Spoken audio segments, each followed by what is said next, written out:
Tom Curran joins us now, friend of the program from NBC Sports Boston. Hi, Tom. How bad is it there? It's as bleak, Andrew, as it's been since I started covering the team in 1997. This predates me. I've never seen it this bleak. And you really got to do a little mental research for that. So I said, well, 2000, they were 5-11. Was it that bad? Nope. Because they still had Ty Law and Lawyer Malloy and Teddy Bruschi, and you still had Drew Bledsoe, and you had a new coach, and you were at least enthused about perhaps the direction of the team post Pete Carroll would change. This goes back to before me, and it goes back to before Parcells, and it goes back to before Bledsoe. It goes back to the 1990 to 92 Rod Rust, Dick McPherson era Patriots. Can it be fixed in season? Belichick said they have to start over. I don't know how you start over when you've already played 5 games. It's going to be really difficult to start over and fix it. And I'll say that admitting that, I watched them play against the Eagles, and then, they outplayed them for 48 minutes. Sure. And I watched the Miami game. They hung in there pretty good. Yeah. And I said before they went to Dallas, 31-23 Patriots, just got to clean up the mistakes. Well, the mistakes have compounded, and the mistakes have been here. And I just kept pretending that the Bill Belichick teams that were situationally smart, took care of the football, waited for the other team to make the mistake, would evaporate. Even though we've been seeing this, Andrew, week in and week out for more than a year, and certainly since Thanksgiving of last year, they fall behind by 2 touchdowns or so every week, unless they're playing the Jets. Talking to Tom Curran here, NBC Sports Boston, with the Patriots at 1-4 and kind of almost in no man's land, Tom, in purgatory. We were talking about this yesterday. Like, if you want to look ahead to the draft, that's fine. But the idea that you're going to get in Caleb Williams or Drake May or even Michael Penix territory, to me, seems unreasonable, because even with everything we just said, you think that Belichick's going to coach this team to at least a couple of more victories, and you're not necessarily picking top 5. You're bad. But look, they'll clean it up a little bit. So then where does that leave you, hypothetically picking 10th or 12th or somewhere around there next year? You're not good, and you're not in a position to truly get better. I think they'll still get. I think they're bad enough to be bad, but I don't think that I really don't think that Caleb Williams, for instance, would necessarily be the silver bullet. The problem is everything around him. Bill Belichick has failed this offense for more than a decade. He can't pick skill position players. The coaching on the offensive line is poor. The players on the offensive line are poor.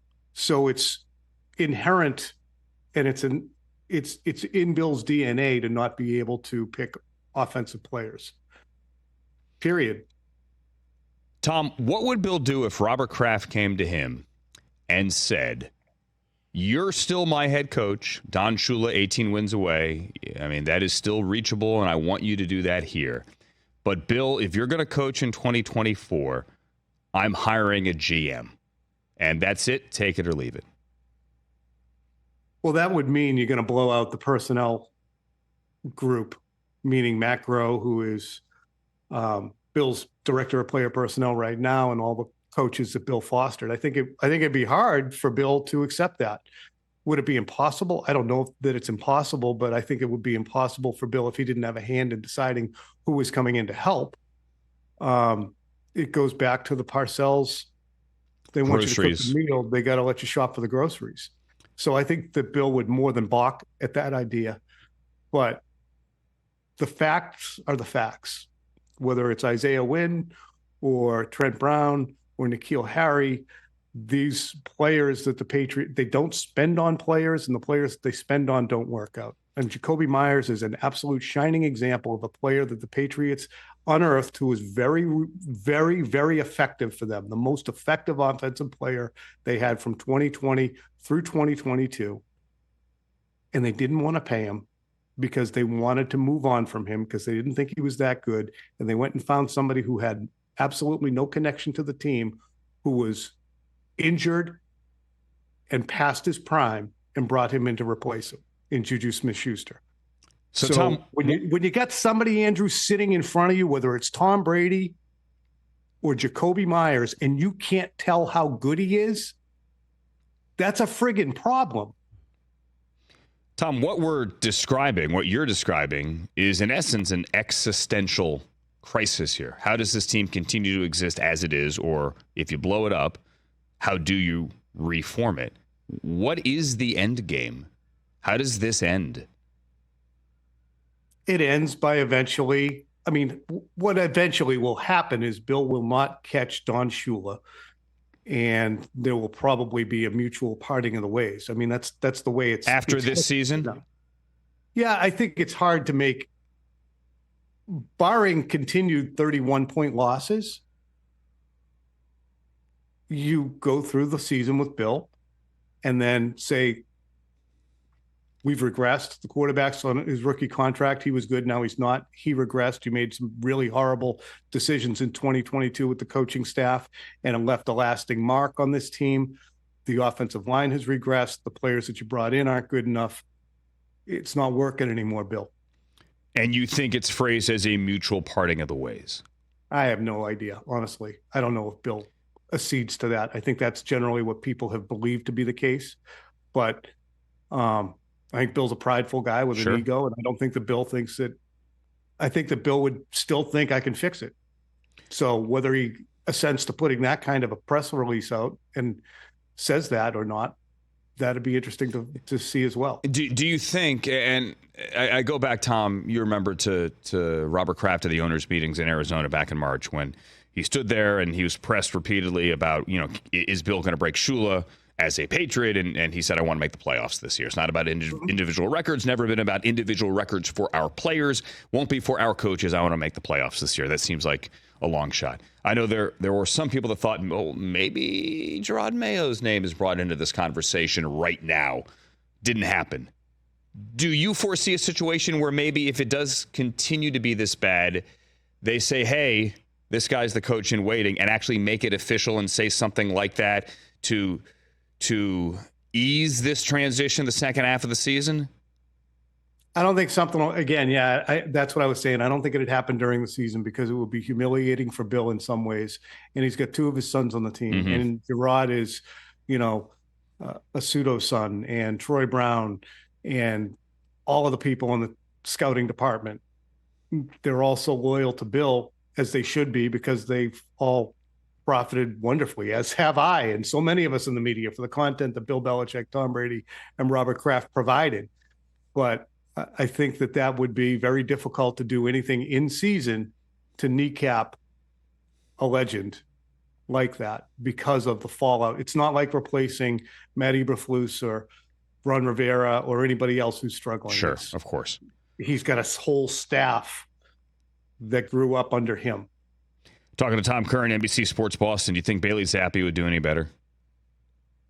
That's a great question. I don't think Bailey Zappe's nearly as good a quarterback, but given that Mac is actively making the team worse with some of the mistakes that he's made and continues to make, not just in snapshots, but continually making through the first four losses, I think it would be kind of one of those, all right, you know what? Come on over here, take a blow. Let's just reset, and we're going to let Bailey play here.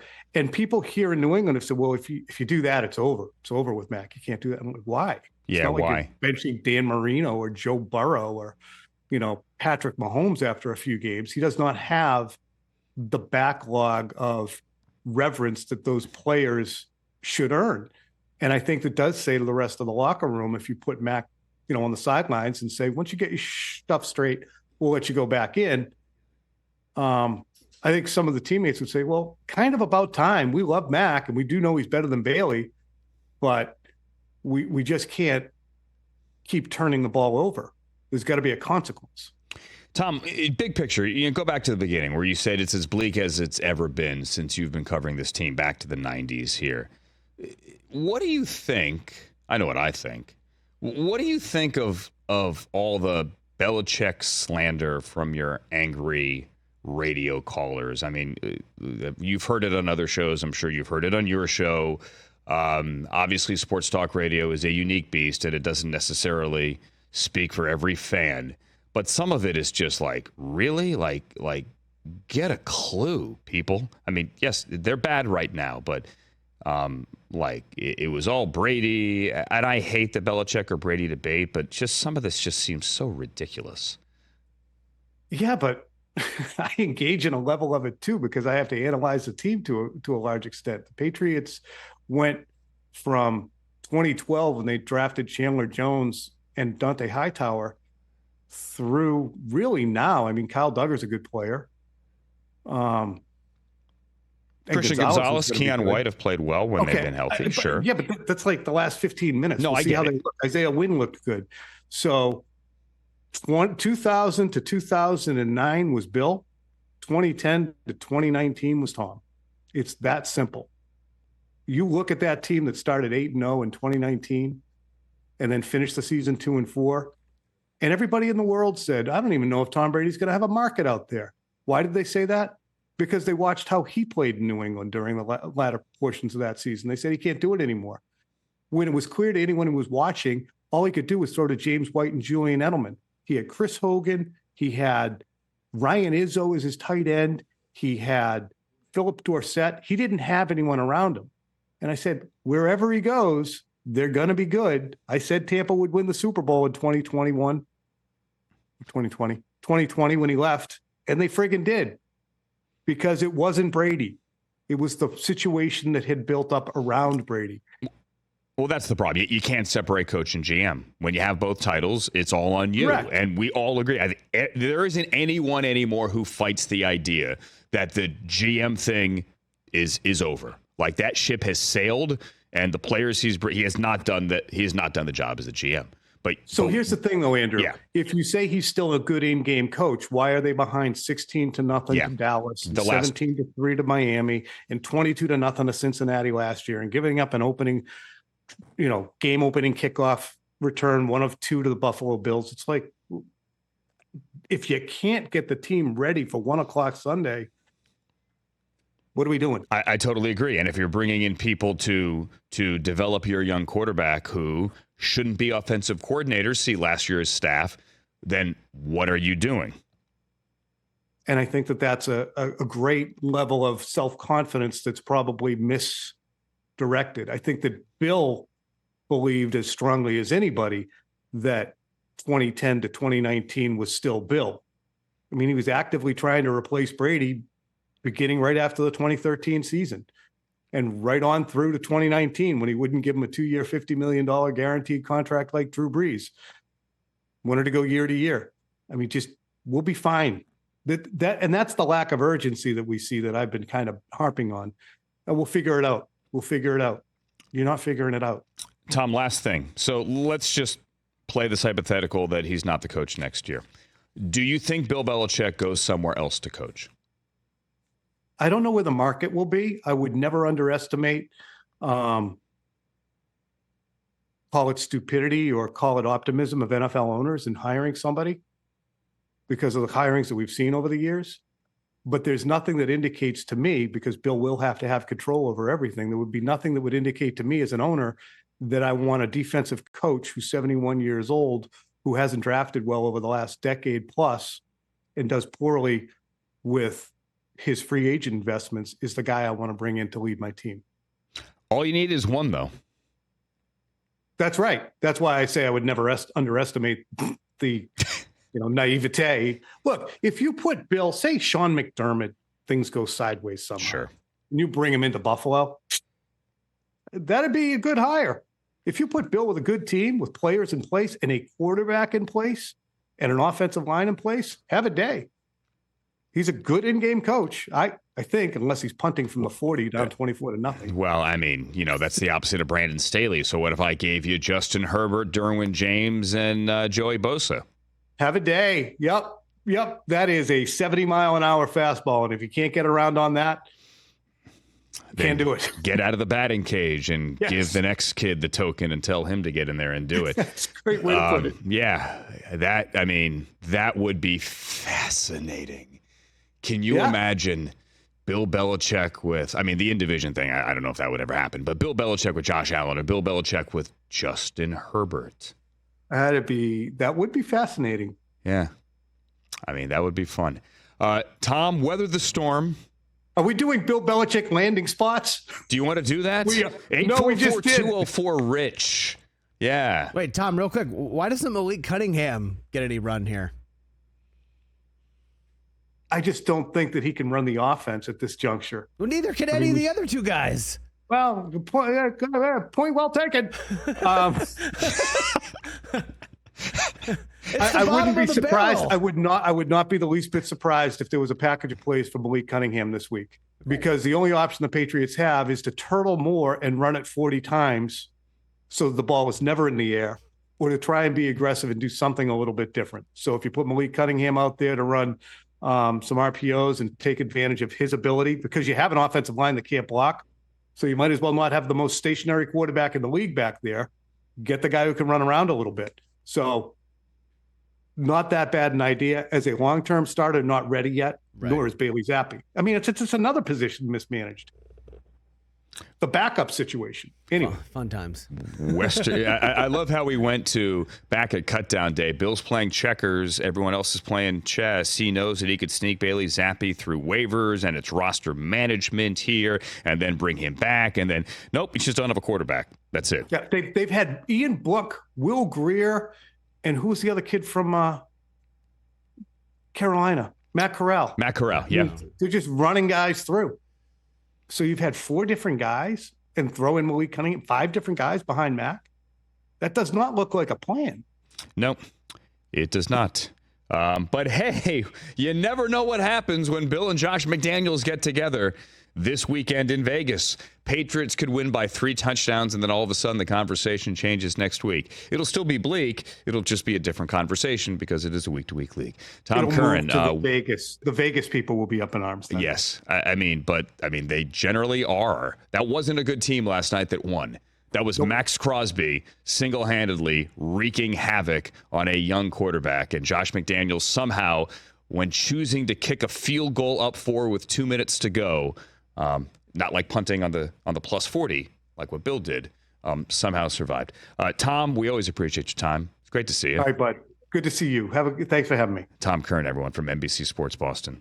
Catch the Rich Eisen Show every single day on the Roku channel, 12 to 3 Eastern, for free.